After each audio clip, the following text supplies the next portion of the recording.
Ahmed bin Qasim, Bangladeshi man who's been disappeared by the regime. Your aunt is the Prime Minister.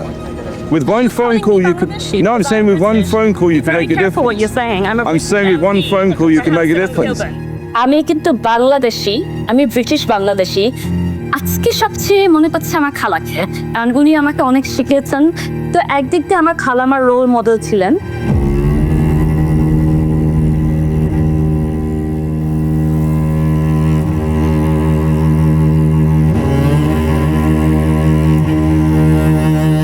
এই অন্ধকার ঘরে বন্দি অবস্থায় তারা হাত করা পরে রাখতো, চোখ বেঁধে রাখতো 24 ঘন্টা। তখন আমি এটা কোনোমতেই মানতে পারছিলাম না। আমি বারবার বলতাম যে আমি তো বন্দি অবস্থায় আছি, দেয়ালের ভিতরে আছি, দরজা বন্ধ, এখানে কেন আমাকে চোখ বেঁধে রাখতে হবে, হাত করা পরে রাখতে হবে 24 ঘন্টা।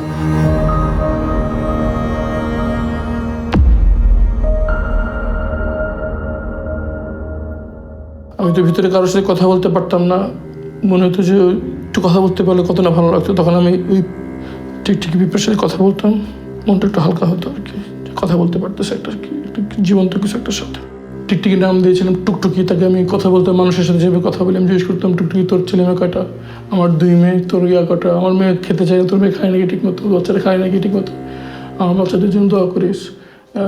তুই তো চলাফেরা করতে পারিস, আমি তো তাও করতে পারি না। মেয়েকে আমি এভাবে ফেলে আসলাম অনিশ্চয়তার ভিতরে। সে যদি জানতো যে আমি মারা গেছি তাহলে হয়তো সে অন্য সিদ্ধান্ত নিতে পারতো। তার জন্য খুবই খারাপ লাগতো যে তার হক আমি তাকে দিতে পারিনি। সবচেয়ে বেশি কষ্ট লাগতো যখন বাচ্চাদের কথা মনে হতো আর কি। যখন আমার ক্ষুধায় কষ্ট হতো তখন মনে হতো বাচ্চাদের কি অবস্থা, ওরা কি খেতে খেয়ে খাচ্ছে। বিশেষ করে বড় মেয়ে আমাকে ছাড়া খেতে চেত না, কেমন আছে, খুব কষ্ট দিত। যখন আমার ঠান্ডায় কষ্ট হতো, আমার 2 মেয়ে আমার মধ্যে অ্যাজমা আছে, তো আমি ঠান্ডায় অবস্থা, তাদের কি অবস্থা।